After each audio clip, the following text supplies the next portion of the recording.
Jenga. How to play. The object of the game is to place the last block on the tower without it falling. Place 3 blocks per layer, alternating direction by layer, into the stacking sleeve until all the blocks are used. Stack the tower onto a flat surface. Pick a player order, then rotate turns.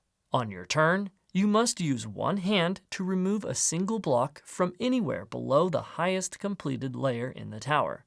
You may not touch the tower with both hands simultaneously, but you are allowed to switch hands. You are allowed to touch blocks to find a loose one, but you must return them to their original position if you don't pull it.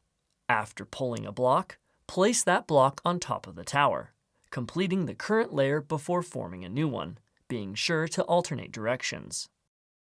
Your turn ends 5 seconds after you place a block on top or as soon as the next player touches a block. If the tower falls on your turn, then the player right before you is the winner.